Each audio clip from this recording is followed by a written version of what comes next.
numéro 3, l'appel à cette science. Cheikh Ben Baz, rahimahullah ta'ala, a dit cela signifie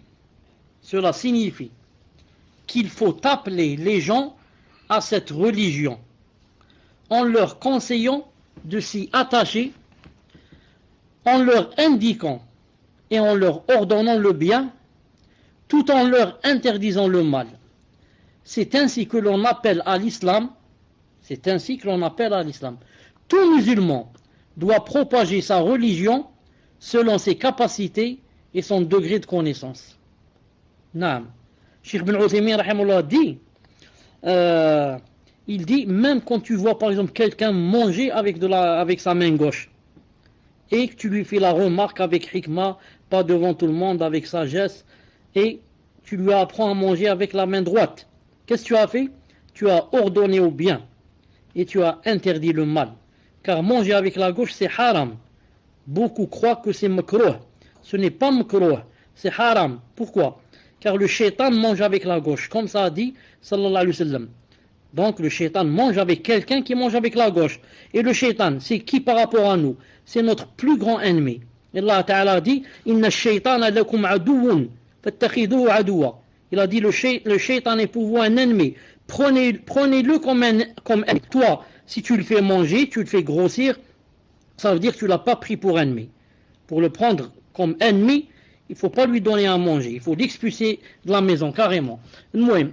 Ensuite, le cheikh dit, en effet, chacun, qu'il soit homme ou femme, a une part de responsabilité dans cette obligation collective qui est de propager et d'appeler à l'islam, d'orienter et de conseiller les gens. Naam. En outre, le musulman doit appeler les autres à l'unicité d'Allah, à accomplir la prière assidûment, à s'acquitter de la zakat, à jeûner le mois de Ramadan, à se rendre au pèlerinage pour celui qui en a la possibilité, à manifester de la bonté aux parents, à entretenir les liens de parenté et à délaisser tout péché. Je ne crois pas, c'est moi qui dis ça, je ne crois pas qu'il y ait un musulman qui puisse s'excuser et dire je ne peux pas et je ne peux rien propager de l'islam. Ce n'est pas vrai, ce n'est pas possible. Naam. Naam. Car tu peux dire à quelqu'un qui ne prie pas, pourquoi tu ne pries pas? Celui qui ne jeûne pas, pourquoi tu ne jeûnes pas? Et comme ça, tu as toujours quelque chose à dire. Tu as toujours quelque chose à dire si seulement tu avais le cœur vivant. Si une personne a le cœur mort ou vraiment très malade, elle ne s'occupe plus de la da'wah et ça lui dit rien de propager le bien, d'interdire le mal.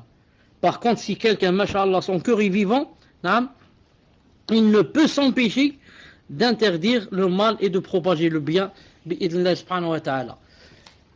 Cheikh Ben Uthaymin, rahimahullah ta'ala, dans cette troisième chose, qui est de propager la science et d'inviter les gens, c'est-à-dire, a dit, rahimahullah ta'ala, il a dit, c'est-à-dire,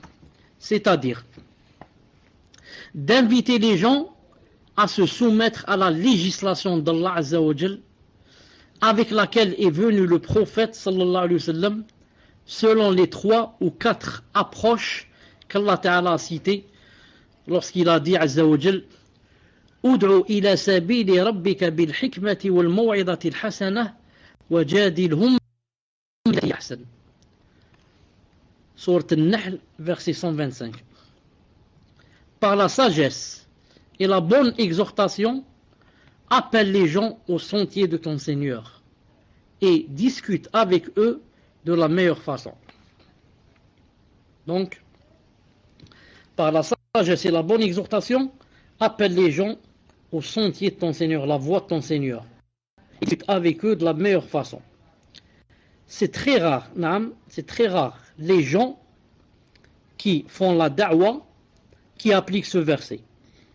Car ce verset n'a pas dit exhorte les gens seulement, mais a donné des conditions et des adab.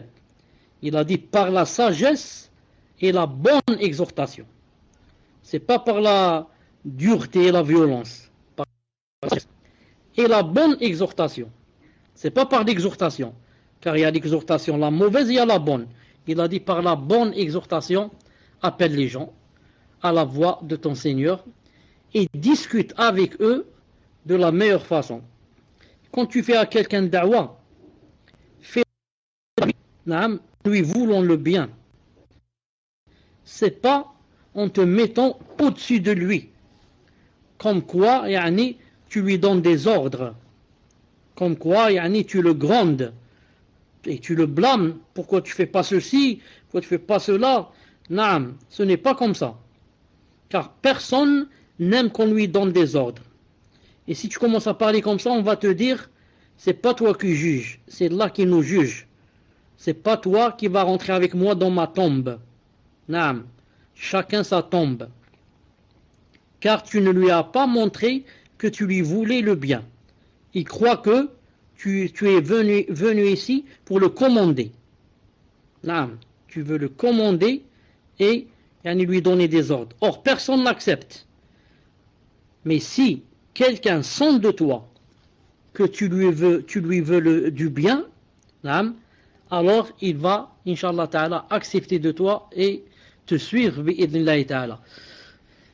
Il a dit, et la quatrième approche, c'est la parole d'Allah Azza wa Jal, وَلَا تُجَادِلُوا أَهْلَ الْكِتَابِ إِلَّا بِالَّتِي هِيَ أَحْسَنُ إِلَّا الَّذِينَ ظَلَمُوا مِنْهُمْ. Sourate Al-Ankabut, verset 46.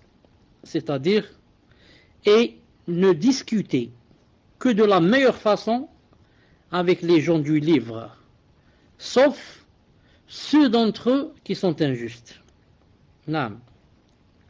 Et ne discutez que de la meilleure façon avec les gens du livre, sauf ceux d'entre eux qui sont injustes.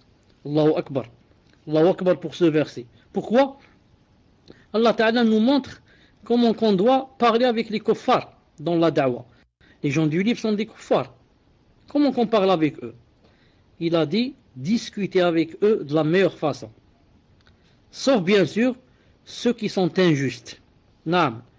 Mais celui qui est juste et celui qui veut m'écouter et celui qui est disons, pacifique avec moi, celui-là, je dois discuter avec lui de la meilleure façon. Car, en fin de compte, si je suis dur et violent, par exemple, qu'est-ce que je vais gagner? Je ne vais rien gagner, je vais perdre. Cette personne, au lieu de faire d'elle un ami, je la laisse toujours un ennemi. Alors que Allah Ta'ala m'a donné l'occasion pour attirer cette personne et m'a donné l'occasion à moi-même pour prendre beaucoup de récompenses. Comme a dit le prophète sallallahu alayhi wa sallam à son gendre et cousin Ali ibn Abi Talib, il lui a dit, si Allah subhanahu wa ta'ala guide par ton biais une personne, c'est mieux que toi pour les chamelles rouges. Les chamelles rouges autrefois, c'est les meilleures choses que quelqu'un pouvait avoir. Si Allah Ta'ala guide une seule personne de ta cause, c'est mieux pour toi que les chamelles rouges. Quand tu fais la da'wa, surtout à un kafir, toujours rappelle-toi ce hadith. Et dis-toi que toi ton but, c'est Inch'Allah Ta'ala de lui faire la da'wa. Ce n'est pas de le faire fuir et de vouloir trancher sa tête. Mais c'est plutôt de l'attirer vers l'islam bi'idhnillahi ta'ala.